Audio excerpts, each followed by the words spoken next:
बिस्मिल्लाहिर्रहमानिर्रहीम। बहुत बहुत शुक्रिया। मैं आसिफ रशीद आपके साथ। उम्मीद और दुआ कि बहुत अच्छे से आप होंगे, खुश मिजाज होंगे। साथियों, मुल्क के अंदर अप्रैल का महीना, वैसे तो 2 अप्रैल कुछ लोग इसको अप्रैल फूल्स डे के तौर पर मनाते हैं या लोगों को बेवकूफ़ बनाने का काम करते हैं, लेकिन मुल्क की तारीख में जब जब 2 अप्रैल गिना जाएगा तो तारीखी एतबार से बहुत अहमियत का हामिल, फिर 3 अप्रैल और फिर दूसरे हफ्ते में जब दाखिल हो जाएंगे तो ये अप्रैल का महीना और भी इम्पॉर्टेंट मुल्क के एतबार से हो जाएगा, मुल्क के माइनॉरिटीज़, मुल्क की अक़लियतों या अल्पसंख्यकों के हवाले से। वक्फ बिल जो अब कानून की शक्ल ले चुका है, 3 से 4 रोज़ कबल इसको कानूनी हैसियत के बाद मुल्क के अंदर नाफिज भी कर दिया गया और कई जगहों पर हमारी जानकारी के मुताबिक मुल्क की डिफरेंट स्टेट्स के अंदर काम भी शुरू किया गया है। लेकिन ये कानून, जहाँ तक नाराज़गी की बात है, मुल्क के अंदर एहतजाजी मुजाहिरों और पुरतशद्दुद मुजाहिरे भी आप कह सकते हैं। इस दरमियान जम्मू कश्मीर की साबिक़ा रियासत की पहली खातून वज़ीर आला महबूबा मुफ्ती साहिबा की तरफ से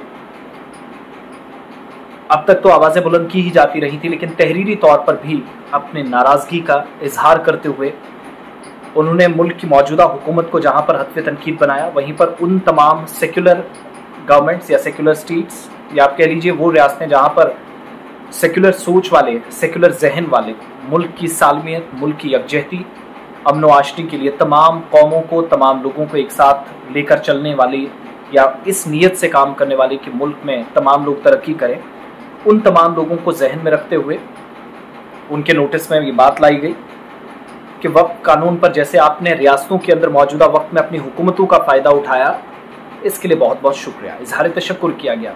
और 3 डिफरेंट खत लिखे गए, 3 चिट्ठियाँ लिखी गई और नाराज़गी का भी इजहार किया गया। वो इसलिए क्योंकि मैंने कहा ना, अप्रैल का पहला महीना जम्मू कश्मीर के एतबार से भी, और बल्कि दूसरा महीना, माफ़ कीजिएगा, दूसरा हफ्ता अप्रैल का, जिसमें 7, 8 और 9 अप्रैल जम्मू कश्मीर में असेंबली इजलास चल रहा था और एक ड्रामेबाजी हुई नेशनल कॉन्फ्रेंस की तरफ से कि इस इजलास के अंदर वक्फ तरमीमी कानून पर बात हो, लेकिन अपने स्पीकर ने इजाज़त नहीं दी, कानून का हवाला दिया, जबकि कर्नाटका के अंदर, तमिलनाडु के अंदर इस पर बहस हुई और करारदादें भी मंजूर की गई।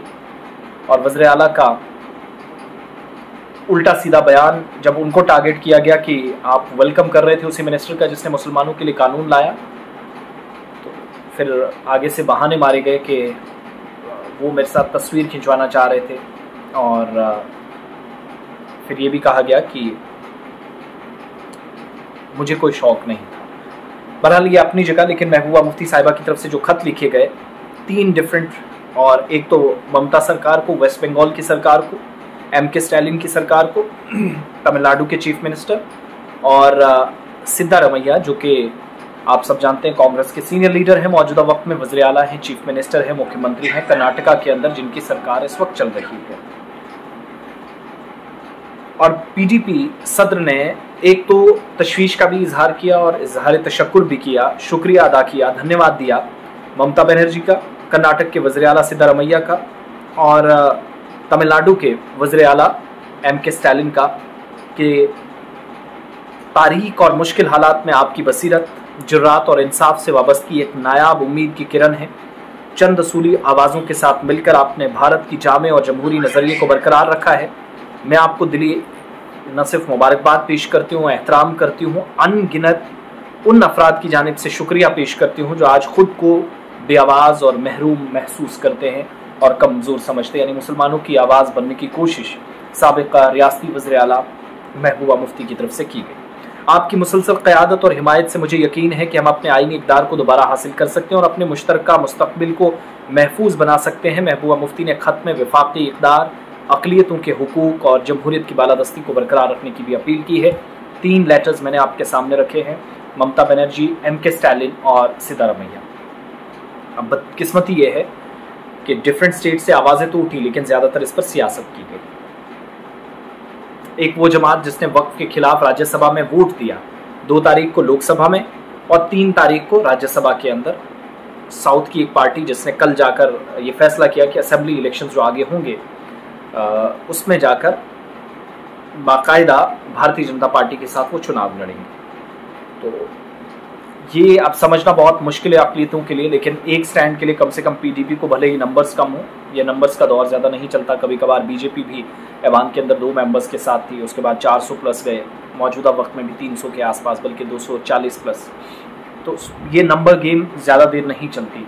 और वो राहत इंदौरी साहब का एक शेर भी है ना कि आज वो साहिब मसनद है, कल नहीं होंगे, किराएदार है, ज़ाती मकान थोड़ी है। तो ये आप ऐसी सूरत हाल को आप मानकर भी चलिएगा, लेकिन असल बात यह है कि 3 लेटर्स लिखे गए, इजहार तशक्कुर बनता भी हैं, और अपोजिशन ने जो क़यादत का वाकई में और ज़िंदा क़यादत का सबूत 232 में से 232 वोट वक्फ कानून के खिलाफ देकर बताया कि मुल्क के अंदर मौजूदा सूरत हाल के बीच भी हम आपके साथ खड़े हैं, तो फिर हर एतबार से सियासत नहीं होनी चाहिए इस तरह की कोशिशों पर, इस तरह के इक़दाम पर।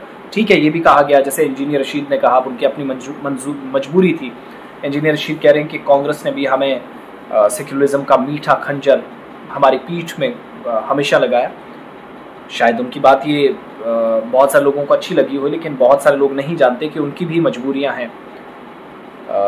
वो भी तिहाड़ से बाहर निकलने के लिए डेस्परेट नज़र आए, और वक्त गुजरने के साथ साथ चीज़ें बदलती भी हैं। बहरहाल महबूबा मुफ्ती की तरफ से ख़त, जिसके लिए इजहार तशक्कुर न सिर्फ बनता है बल्कि उन तमाम लोगों की तारीफ भी जो मुश्किल दौर में मुसलमानों के साथ खड़े हुए। नायडू और नीतीश का दौर भी याद रखा जाएगा, उमर अब्दुल्ला का वक्त भी याद रखा जाएगा, भले ही कितने ढोंग हुकूमत की जानिब से रचे जाएं कि आप सुप्रीम कोर्ट में इसको चैलेंज करने जा रहे हैं, ये होगा वो होगा। बहरहाल ये ड्रामेबाजी ज़्यादा वक्त नहीं चलती। कौम, अवाम, मुल्क का शहरी मुस्तकबिल जिसके हाथों में है, वो सब चीज़ें बेहतर जानता है। पीडीपी की तरफ से लिखे गए 3 खत के ज़रिए कम से कम जो अच्छी चीज़, जो पेशरफ्त होती है, कोई इस पर कोई भी बात करे, लेकिन खुलकर बात करना, तहरीरी तौर पर इजहार तशक्कुर करना, शायद इससे बेहतर आप ये कह सकते हैं कि तरीक़ाकार नहीं हो सकता जो हालात मुल्क के हैं। अपनी अपनी राय ज़रूर दीजिएगा और बहुत बहुत खुश रहें।